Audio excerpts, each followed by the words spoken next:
going on, guys? Welcome back to Everyday Struggle, Nadeska, Academics, and Wayno. So it's Thursday, Friday here at Everyday Struggle. Ak was a little late, so me and Wayno were talking about like alternate careers, what we would have wanted to be when we grew up. So we have one in common, astronaut, which is surprising because he wouldn't fucking go to space if he had the chance now.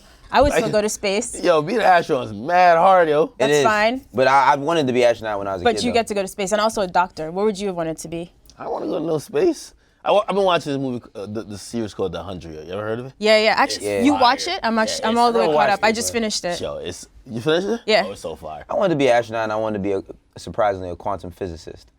Oh yeah. I actually, when I went into college, I wanted to be a doctor, then do some type of lab work. Then I realized how fucking boring that would be. You know? And also like to keep it real, it sounds cool. I'm a doctor. Yeah. And then when you realize at least I want to be a surgeon, you have to cut people open and see all that.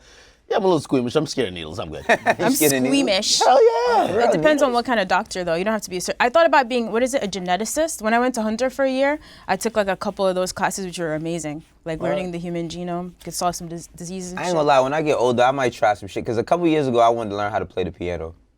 You're gonna be a pianist? Nah, I just wanted to do it for like my own recreation. Wayno, like to just do this shit for fun. Pianist. Yeah. I mean, he already got the mansion. He need a grand piano in there, you know, on some raw shit that he could just play. Like Ray J. Like Ray J. You used to be at your own house. You stupid, man. You stupid. I'm definitely getting my PhD one day for fun. Let's see, what do we have today? All right, so there's a new teaser clip circulating from an upcoming episode of The Shop on HBO. The full thing premieres tonight. So in this clip, we see people like Kevin Hart, Rob Gronkowski, Kevin Love, and more having a roundtable discussion with Lil Nas X. He's opening up about what it felt like coming out at the height of his success with Old Town Road. So some of Kevin Hart's remarks seems like taken out of context because it's just a little clip.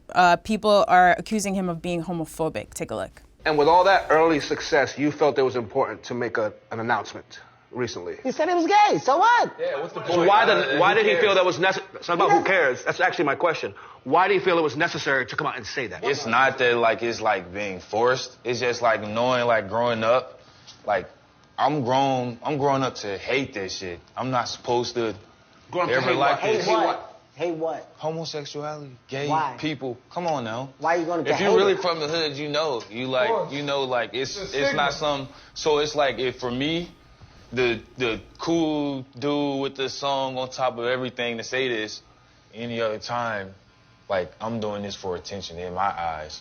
But if you're doing this like while you're at the top, you know it's like for real, and it's like showing like it doesn't really like matter, I guess. Exactly. So this is an interesting conversation. We talked about it here, the timing of him coming out. And there's another clip circulating where you get a little bit more context. So you hear Kevin Hart just basically saying like, you know, you have to live in your truth and it shouldn't matter too much what other people think. But just from this clip, do you guys feel like he's being homophobic or are people just overreacting? Absolutely not. Yo, it was really fucked up about this. Dave Chappelle said this on his special, the new special on Netflix, right? He was just saying how like, the audience is the toughest people to fucking satisfy because they want you to say all these different things, but then they fucking like kill you for it. And with Kevin Hart, he didn't say anything homophobic. Like he didn't say anything. And then we see in the other clip, he's basically telling him to like live your truth, be yourself. Don't give a fuck about what nobody thinks. You don't have to explain anything to anyone.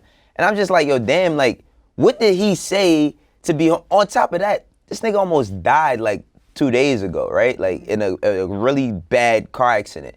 And with all that being said, there's no sensitivity towards him, right?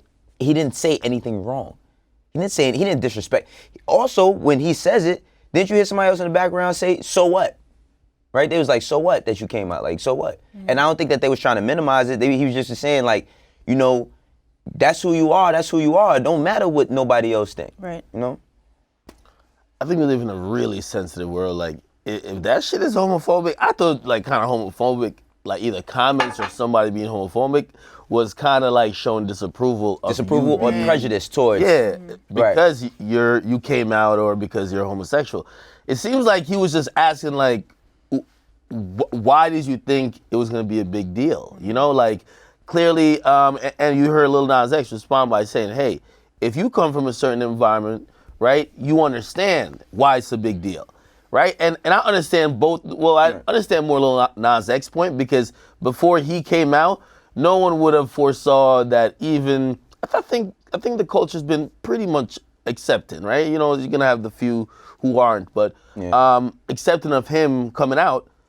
And I think if you thought like Kevin, the reason why I think they're saying Kevin is his comments is homophobic is because he made it seem like there isn't a stigma, and there definitely is. Right. There definitely is. Like if like the common insult to call another rapper is still gay.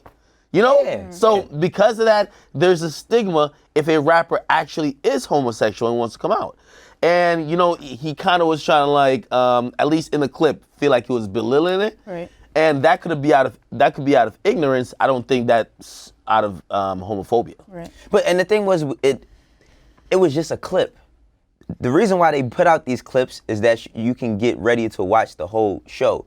On top of that, like, keep in mind that these are conversations that we're not always privy to, right? So they're being open and they're like talking about shit. That's why they made this series, so that it's not a formal sit down. It's them just having a real conversation amongst each other. And with that, some things are gonna be said that's not always said. So I think when you go into watching shit like that, you also have to have the open mind of the content that you're getting. This is not something that you get every day. That's why it's special. Right. You know, but he didn't say anything wrong.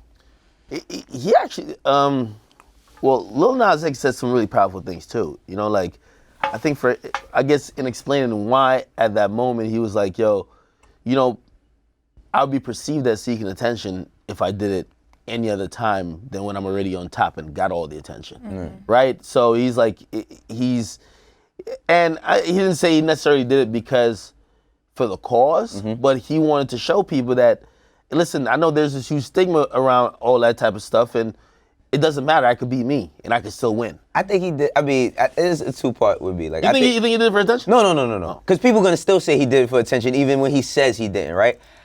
I just think that it's like he did it like, all right, I'm up here, so if y'all see me doing certain shit, don't y'all get it twisted. Like, I just want y'all to know.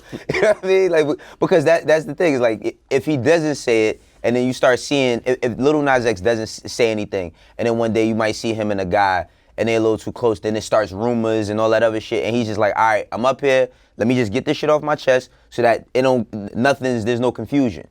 There's no confusion. I think he did it for himself, and he did it like now that he's a big artist to put it out there.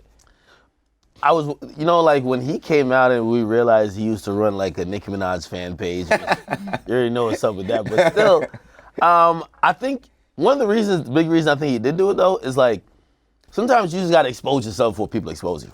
Because he rabid himself. Yeah, like the signs were already there. Yeah. Like, I know his team was kind of denying some, you know, they term it as problematic tweets, but he used to be very active on Twitter. All the barbs be violating, man. Come on, like, you know the barbs be violating people. But within that was a lot of, you know, stuff that kind of revealed his sexual preference. So, you know, it's like you could kind of deny it and run and hide from it. And shit, any signs of what he signed to Columbia? Columbia, yeah.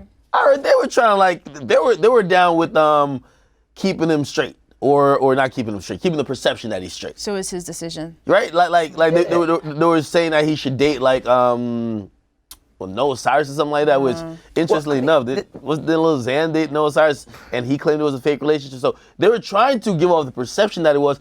I think it's a strong move by him to say, nah, man, fuck that. I mean, I think we just in the information age is like, what can you really hide? You know what I mean? That's why people got to be themselves. Like, you can't say that you're from a place that you're not really from, because people can dig it up. You can't say that, you know, you are a certain way when you aren't, because people can see it. We just in a place where you just got to be yourself. I know that that's tough. You know what I mean? Like, I know that that's a tough thing to want to get out, you know, your sexuality, because it could have been crazy backlash. Even 10 years ago, be a whole different situation. Right. He'd have got killed on Twitter for that shit. You know what I mean? Like, people just made jokes out of it, and where he was good sport at is he fucked with the jokes. He handled it really, really well. But he's a meme nigga, so you know what I mean? Like, I still think the test for him is about a year later.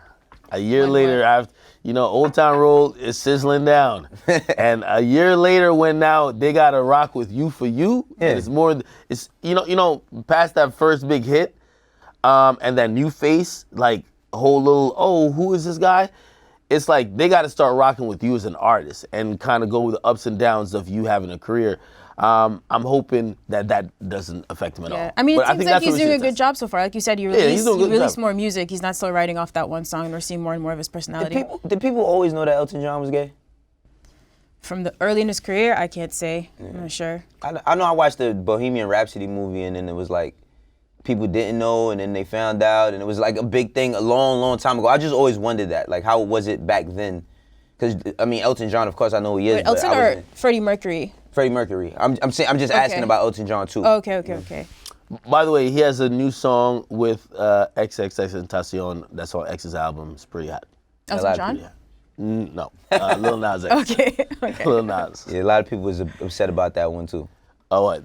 That they had a song? Yeah, you didn't see that? Like people were saying like, Oh yeah, I think he had an old tweet that said, "Yo, I would never do like music with certain people that are accused of certain things." oh, I wasn't that. It was just people saying that they weren't doing music together. I mean, he passed like before we even found out who Lil Nas X was. But you know, like, why do they have him on there? You know why they have him on there, because he's the fucking that got the biggest song this year. They still, even X passing, they still want to sell the product. You know.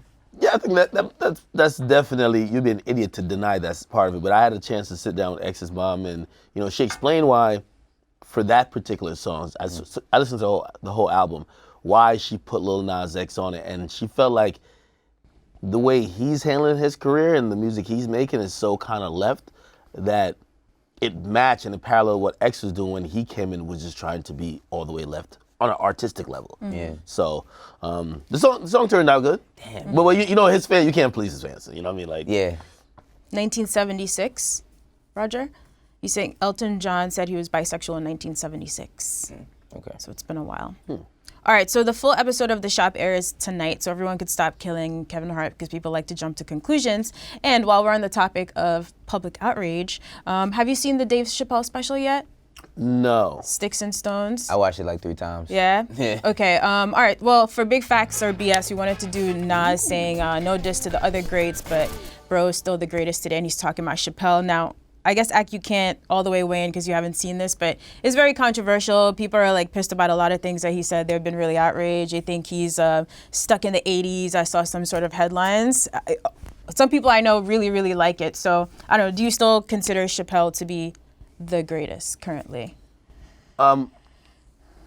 Greatest or one of the greatest. I haven't seen this yet, and I'm just slacking. I've been binge watching. Did you watch the other two? Like the ones that he dropped last year? Yeah, of course.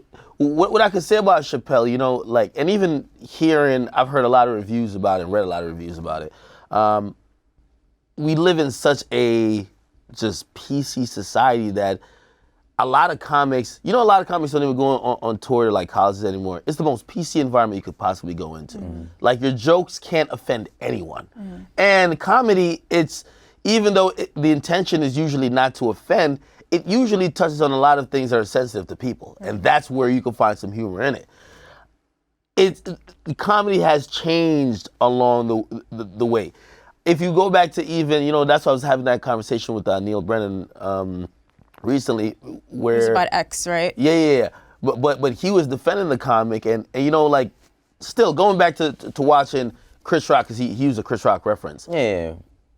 A lot of Chris Rock stuff that he did in the early 2000s, like, if you look at those stand-up specials, if you put that stand-up special now, half of the jokes you'd be like, oh, this is transphobic. Wow, this is homophobic. Wow, this is reverse. Like, like, if you get that sensitive about comedy, you won't find the laughter in anything.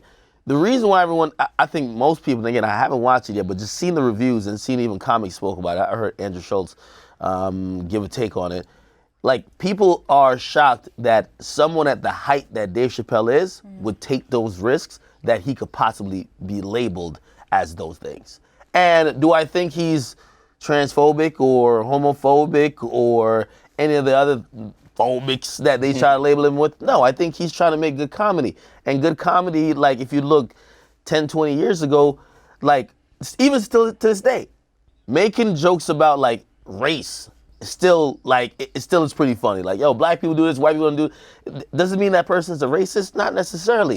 Does it kind of touch on something that might be a little bit sensitive to us at times? Yeah. So, again, you got to give comedians a little bit more real estate in terms of how they're operating. And that's why also back to this Lil Nas X thing, I think Kevin Hart was trying to do a little bit. Yeah. I think, he's the comedian in the room, and if you've ever been in the room with a comedian, they're a little bit extra because not only, like sometimes not all of them are just conversationally funny, they also feel like it's now a stage. Yeah. Right? And they have to make you laugh more than everybody else. Yeah. So you get them acting and kind of saying a little bit of stuff too much. So he's the greatest. Yeah, I say big facts. And the reason why is like, see, I'm not sensitive about like comedy because I grew up watching All in the Family with Archie Bunker, where like he said the most racist shit ever. You know what I mean? And then I would watch that and then watch. I was with my grandmother and she would watch Heat of the Night, and the same dude that played as Archie Bunker played as a cop. So I used to be sitting there waiting for jokes, and that's how I was able to differentiate the actor. You know what I mean? Like it's an art form. Now I think that it is all in the delivery. I think it is all in the delivery. Like like the shit that was said about X. I don't think there's a funny way you can I agree with that. There's a really funny way you could convey that message, but people laugh about people dying. People laugh at tragedy. I mean, that's the same things that can make you that can make you laugh, can make you cry. I think that you gotta be able to find a medium, and that's what comedians do. Comedians are there to take our minds off of all the seriousness of everything all the time and give us a joke. Now, if we talking about being so open-minded, I don't understand why people don't understand, like, a person like Dave Chappelle. He's been doing that shit for years, especially with the Chappelle show. If you look at terms of like what he did with the Chappelle show, what he's doing as a stand-up comedian after he was supposed to have fallen off, walked away from the 50 million, went to Africa and got in touch with his roots and come back as strong as he is, I definitely put him as the greatest right now, as far as comedians. It's just so funny how comedy has changed. Like if I went to a Dave Chappelle, Kevin Hart, definitely Chris Rock show, say, I want to say it's early 2000s, right? I'll show up like this, right? And say it's one of those things, sometimes you participate with the crowd. Yeah. If he sees me in the crowd and he's gonna like make a couple jokes at me, first jokes they're going to 20 fat jokes off. Right. That's then. Right. Now he does that shit. It's fat shaming. Get the fuck on out of here. You can't do that. Now again, like I just don't believe that you could really enjoy comedy when you're setting those boundaries. Yeah, you can make jokes, but don't that's part of it. I wonder how an upcoming comedian, like young comedians, are thinking about it now as they're watching the backlash to all this kind of shit. I gotta start checking out some of the young comedians stand up because I haven't. But like, I don't know how do you navigate? Like you said, how do you navigate through all of that?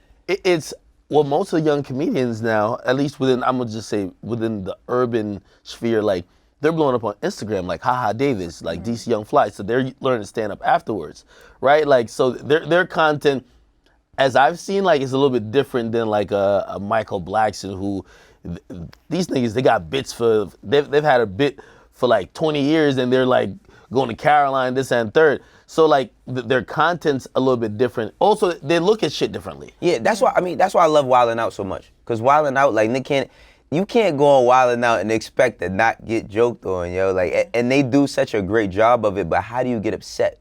You know what I mean? Like, how do you get upset at that? You know that you come in there for fun. Nobody's like, it's really a judgment-free zone. Like, they coming in there for fun, but people gonna joke on your flaws or whatever, and I think that people use those jokes to kind of build you up as well, you know what I mean, to make fun of it. Yeah, I don't know if anyone ever seen the Kings of Comedy, like that DVD. Of course. Classic. Yeah. That couldn't happen now. Oh yeah, the Bernie Mac. Bernie Mac was too out of pocket. Oh my God. Nah, man, that shit is that's funny. just funny. The cookies, Him milk downstairs. and cookies. That's what I'm saying. Him downstairs is not funny. Like you can't. Nobody can show me a gay dude that don't think that him downstairs was not funny. Yo, you can't. Yo, you can't. That shit was hilarious. Is just gonna become a lost art form as people are more sensitive and more outraged, and they're sharing clips of everything that happens at live shows. I think that would be a shame. It's gonna be a rebirth for comedy where I think that's gonna be like that it's gonna go underground, but then everything that goes underground eventually comes back mainstream. You think that Chappelle's show would have been like? I couldn't exist now, which is unfortunate because it's one of the greatest shows of all time. Remember the nigga family? The white, the white people, and their last name was nigga. Like, man, that show is that stand up is amazing, yo. That stand up is amazing. A lot of people don't realize that with Chappelle's show that last season, he was going through a lot of really creative issues with the people he was working with, Right. and really with the powers that be. That's one of the things that led him to just leave. So if that had continued for 2 more years, yeah, they would have had that shit so PC and so on the trail, like on the rails. Like he's not doing all that wild shit he was doing. So perhaps it was just destiny for it to be canceled and him to come back in his own way. Right. And that what he built up by walking away, he realized that, man, you can lose at any time. Just go all the way out. Right. Don't be Jordan on the Wizards. Leave And for with the last Netflix to shot. give him that platform, like you guys said, a lot of outlets yeah. would not have done that, which is crazy. Oh yeah. Check it out, Ak. Want to hear your thoughts on this stand-up. You should watch it this weekend. Today's Fast Break artist is 22 G's. So he's 21 years old. He's from Brooklyn. In 2016, he had a couple releases, Blicky and Up Next, that really got him a buzz locally here in New York. A couple other notable songs for him, Sniper Gang Freestyle, Blicky to Blicky, Spin the Block, and Suburban. So last year, he signed with Kodak Black's Sniper Gang label. This year, he dropped his first project. It's called The Blicky Tape. Kodak was featured on that. He cites people like 50 Cent, Meek, and Chief Keef as his influences. Yes, man. I'm happy that we getting to do this on 22 G's. I spoke about 22 G's a few times, like on the show, but like the thing about 22 G's that he's really really dope. But you know what his problem is? I think he's too tough for the industry sometimes. Like seriously, like he's one of those kids. Like he makes great music, but his music is really a reflection of how he's living, and he hasn't figured out like how to like. Let me not say hasn't figured out. I say like he's learning how to figure out how to move and navigate through the industry. But he's really who he shows himself to be. He's really, really dope. Blicky Freestyle is one of my favorites, and Suburban. You know what I mean? And he went at it with, with Ackman 6ix9ine a few times about the whole dance, the whole dance shit. But he has a ton of influence on the kids too. I think he's one of the more notable young dudes coming up out of Brooklyn. You know what I mean? Like when you see him, if he catches a record, especially with the shit that he's doing, he be out of here. Yeah, I love the wave of 22 G's. Like, first of all, 98% of New York City sound like A Boogie. Like everybody's like, nah, man. Like, everybody's doing it. I get it. And by the way, it's popping and it's streaming well. Why not do it? Not saying people shouldn't. But I do respect that authentic, grimy, still keeping it like, I don't know, his music just sounds violent. What's this guy named? Chef G, Pop G, Smoke. yeah. Their sound is like, when you think about grimy New York, you think about just music like that.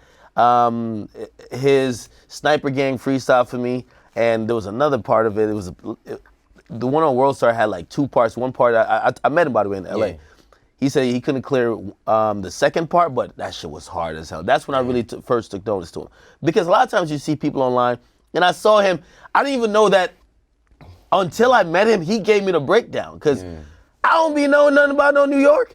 So he broke down the little thing of the blicky twirl or whatever. Like, it is, right, he was giving me deep history, like, yo, blah, blah, blah, blah. Some other artists use whatever, twirl, all of that. And I'm like, oh, shit. But he's one of the artists who I believe in, and it's interesting that Kodak linked up with him because seeing how Kodak is and seeing how he is, it's like 2 wild niggas.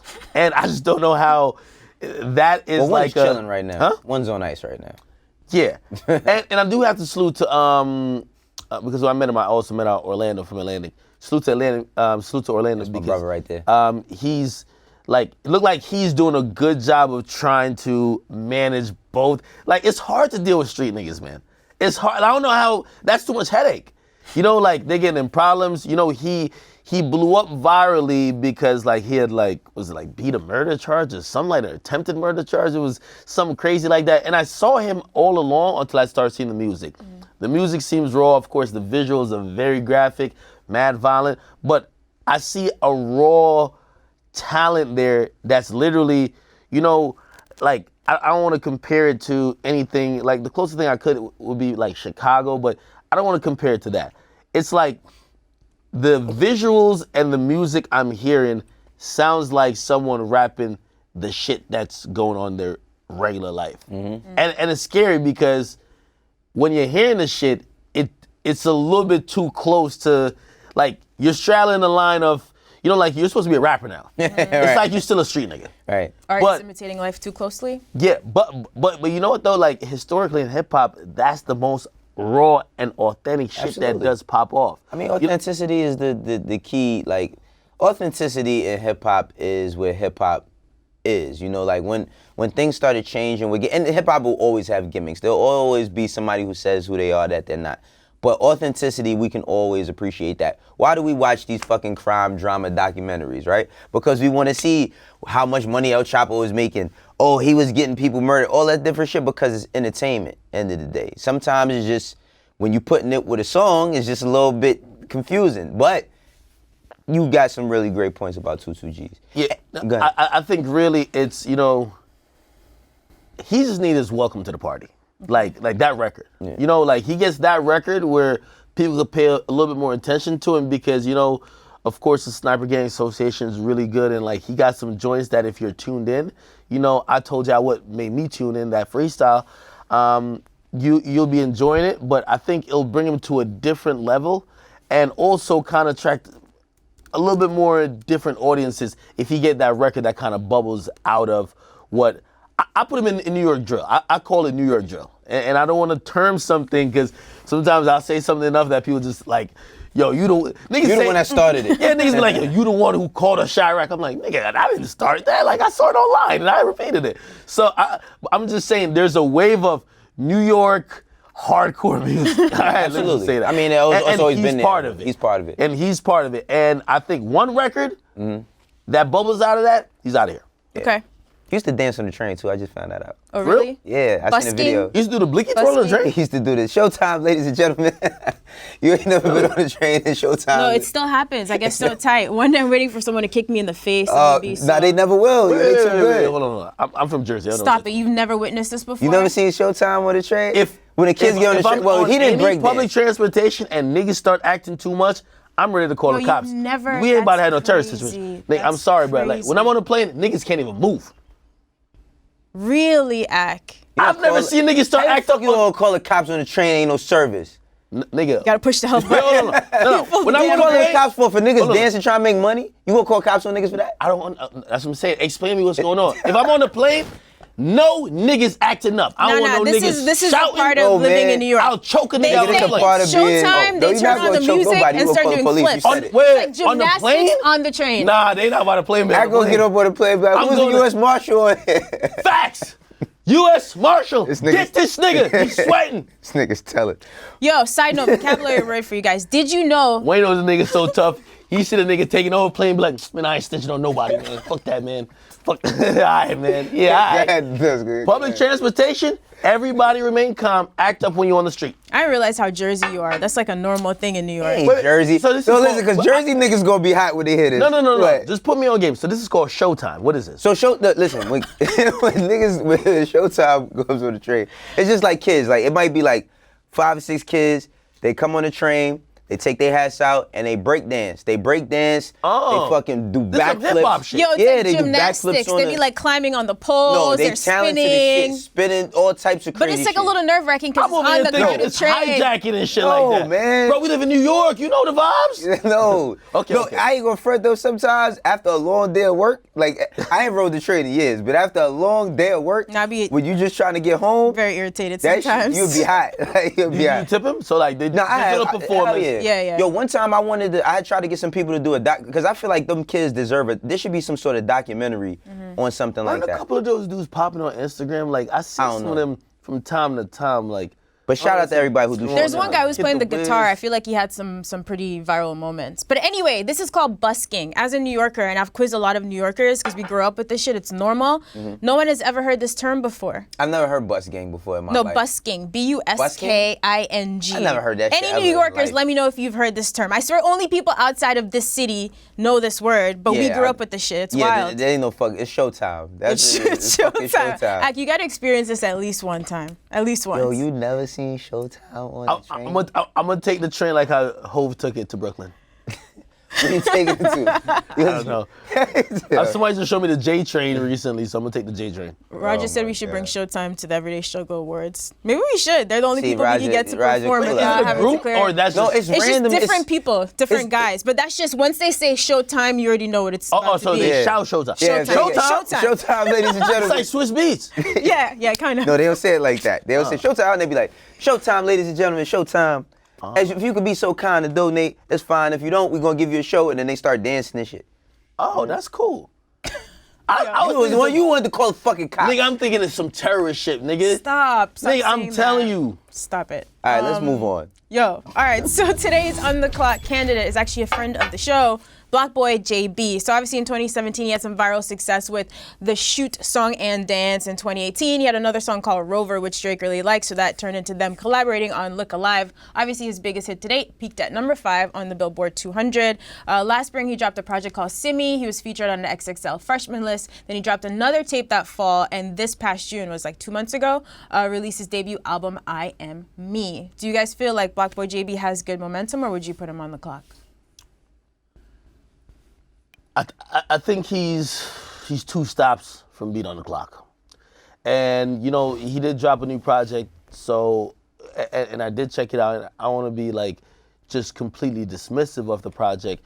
But the reason why I would even contemplate him for the On the Clock segment is really because that the momentum he had and where he was going, really as a mainstream artist, I felt it's slowing up and almost going, it's reverting back to where it was pre that mainstream success. And of course, we all know we could attribute that to that song, Look Alive, I get it.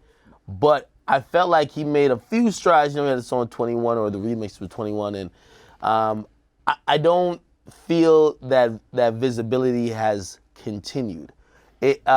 I do think he has a small core fan base, but I think that a lot of his music is kind of reverting back to where people were when he was just kind of known in Memphis. And for that's the reason why I'm saying I'm putting him on the clock, because not that I think he's completely done, but I thought I would see much more of him mainstream-wise. I thought he would have another mainstream banger, you know, like now. And that's not the case. Did you feel like the songs on the album weren't quality in general, or obviously just nothing good enough to be a hit? Like, are you expecting quality albums from an artist like him, or just like enough singles to keep? Don't get it wrong. It's not like he's making trash records. Don't get me wrong. It's just that I think, and this is where also, you know, like we haven't brought into like this On the Clock segment, like the label matters as well too. You know, I don't know what label he's signed to off the top of my head, but y'all had a highly visible artist or artist with a song that was highly visible. You know, that momentum has to carry on. There's a couple of songs I thought had promise on this last project. I just don't see it performing. Okay. And when I see lack of performance, of course I'm gonna blame the momentum that he has like his part in that, but you also gotta blame a label as well.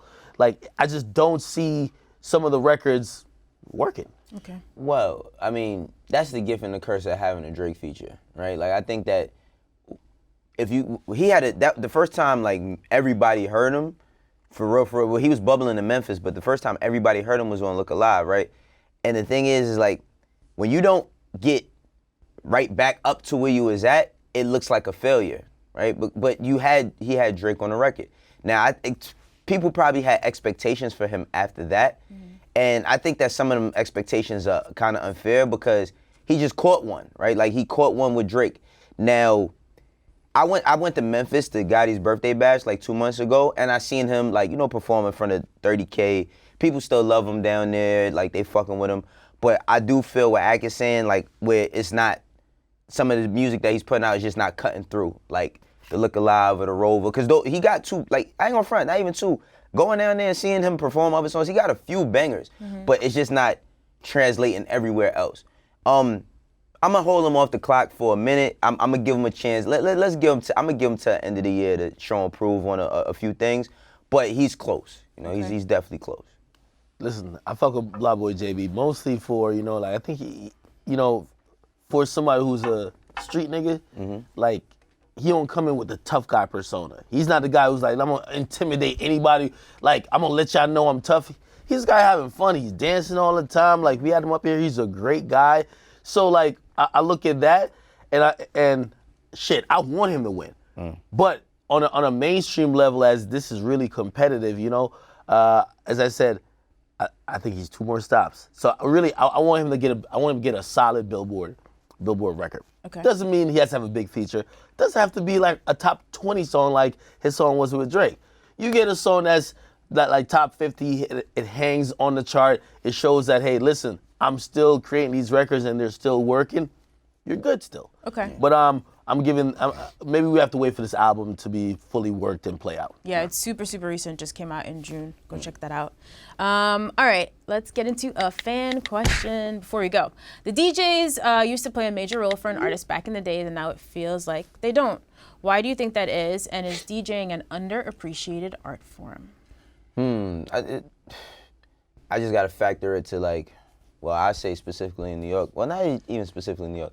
DJs have become more personalities than they have DJs. I mean, I think that because DJing is a true art form within hip hop, and I think that got diminished when whomever was just popping and had enough followers on the gram just said, I'm gonna learn how to DJ, and in a weekend learn how to play a few songs, and then now they're a DJ, and now they're getting booked for way more than the other DJ who actually has skill can get booked for.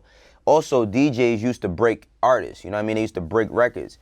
DJs are going to the playlist and picking the best songs off of there and taking them shits, and then they're playing them. And the playlist has kind of become the new DJ, right? The playlist has no face. There's somebody curating it, but it's not a person coming on and speaking to you. And technology is doing that. But I think that DJs should get more respect and more praise, because the real ones that really give a fuck is the reasons why we hear about all these new guys. But a lot of DJs just want to be artists, or they got artists and they're not focused on just being a DJ. This is an interesting question, because if you ask me, and you still question me, why I still call myself question DJ everything. Academics. Oh, you know DJ act. No, honestly, I saw this happening way back then. As a DJ, I'm gonna tell you when I realized you better pivot, because this shit not gonna end up well. Like, I'm in college. Listen, first of all, going out of high school, going into college, this is, from like around 2008, continuing on, right? I'm now, like, I'm learning to DJ. I respect some of the great DJs in this game, like hip-hop DJs, you know? And I quickly started seeing that technology was about to replace an actual skill. Like, don't get me wrong, not all the way.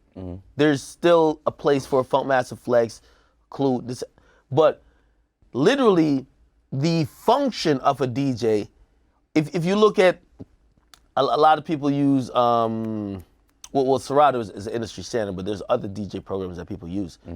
There's a auto mix button where you could just click it, you have your songs in a playlist, you walk away, and it still mixes all the songs seamlessly. That's crazy. It mixes it on beat.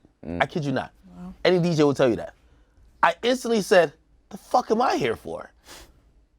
Now, I know at that point, I looked at, you know, I'm Jamaican, so the DJ in the Jamaican dancehall reggae culture is much more than just the guy who just plays a record. Right. That's the tone setter. That's the person who, even in a party setting, is a personality. I quickly went to radio. I seen it coming.